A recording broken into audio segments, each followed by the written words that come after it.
你在网络上面认识的美国军人是真是假呢？有一招可以破解的方法，那就是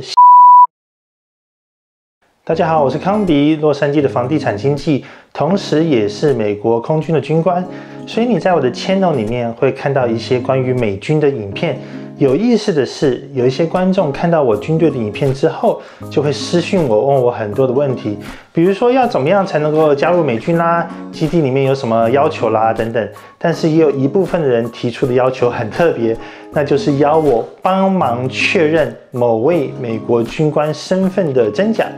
比如说，有个香港的女孩联络我说，她在网络上面认识了一个美国军官，没有见过面，但是深爱着彼此，决定要订婚。但是这个所谓的军官呢，又向她要钱，为了保险起见，希望我能够帮助她证实她这位网络情人的真假。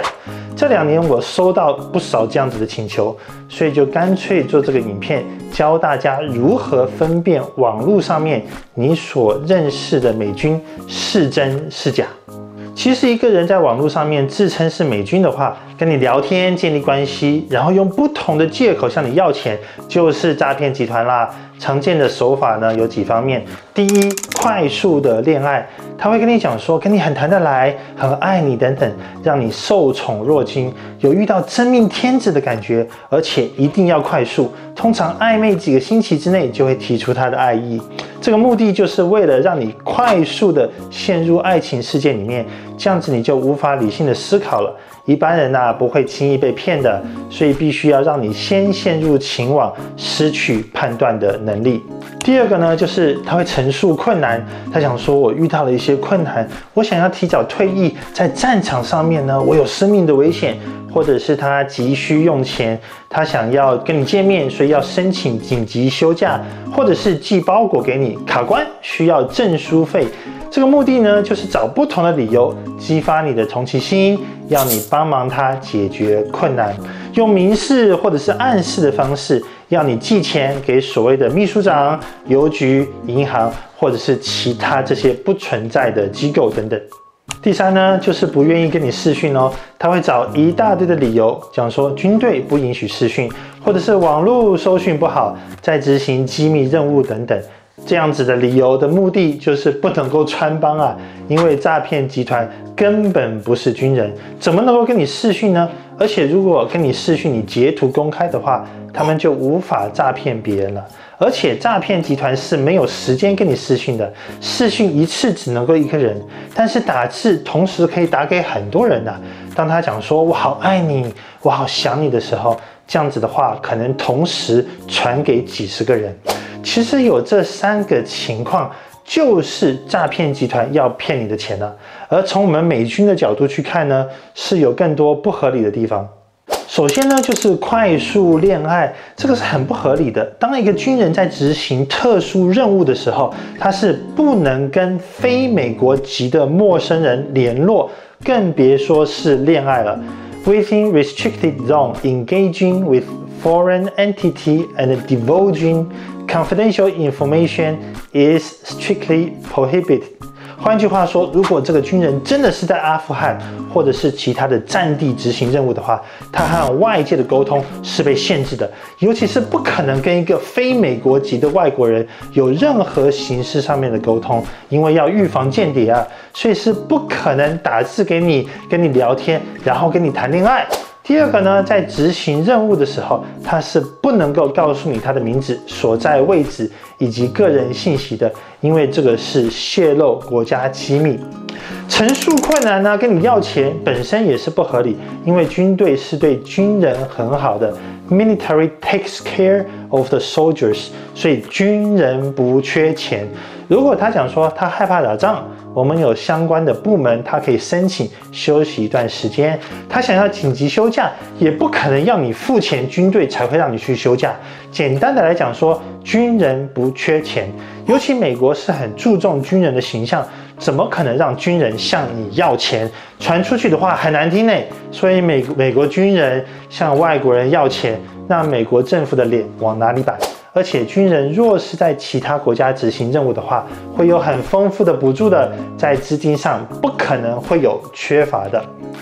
再来呢，就是不愿意视讯，本身就是不合理的，代表这个诈骗集团根本没有机密区域的概念 （classified zone）。In a classified zone, all communication is restricted once outside the secure perimeter. Communication, including face-to-face interaction, is permitted.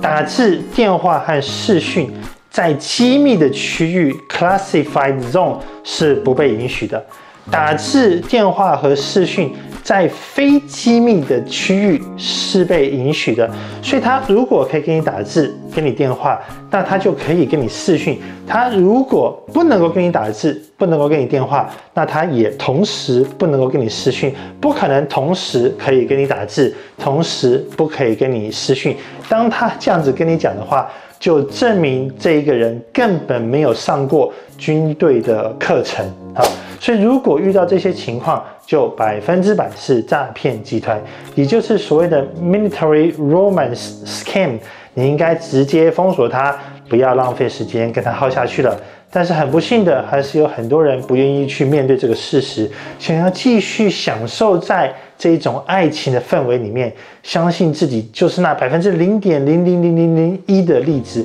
认为自己真的是在网络上面遇到真爱了。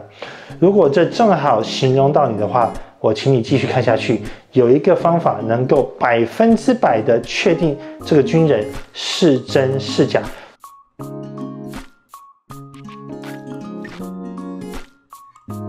你在网络上面认识的美国军人是真是假呢？有一招可以破解的方法，那就是向他要军队的电子邮件 military email。 我们看到说，不管是陆军、海军或者是空军，在 military email 里面一定最后3个字是打 MIL， 这很重要。军队的电子邮件一定是以打 MIL 做结束，而且这个邮件是无法被造假的。有很多的诈骗集团以为只要把 MIL 加到邮件的前面中间就可以蒙骗过关。No， 一定是最后 MIL 放到邮件的最后才是军队的邮件，而且这个邮件是无法被 hack 的，因为美国有很好的防火墙。在使用这个邮件之前，一个军人一定要把他的军人卡先插入电脑里面才能够使用，而且每一个军人呢，一定都会有这个电子邮件，不管陆海空没有例外。军队也鼓励军人用这个邮件来证明自己军人的身份。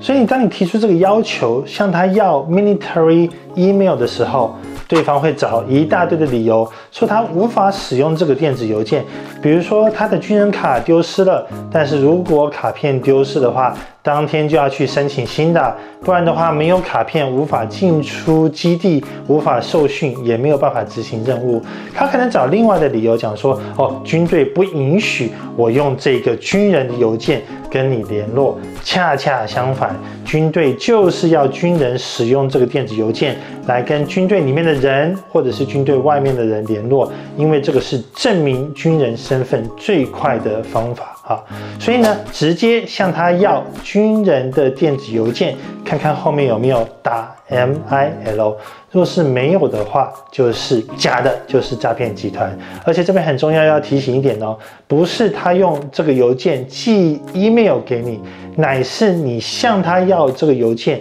你寄给他，让他回复你才是真的。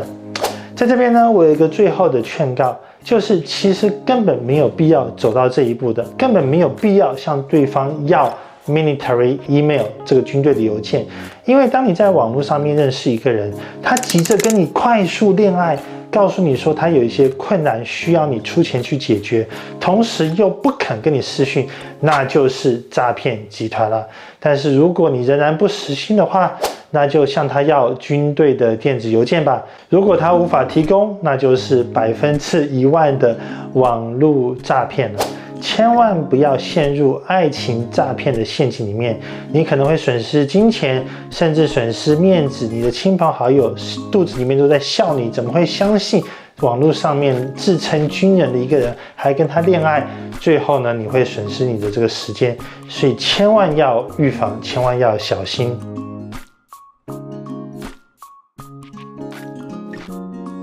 我是一位在洛杉矶的房地产经纪，同时也是美国空军的军官，所以拍了一些关于军队的影片。当有一些人看到影片之后呢，会私讯我问关于美国军队的问题，但是也有一些少部分的人会提出特别的要求，就是要我帮忙确认某位美国军官身份的真假，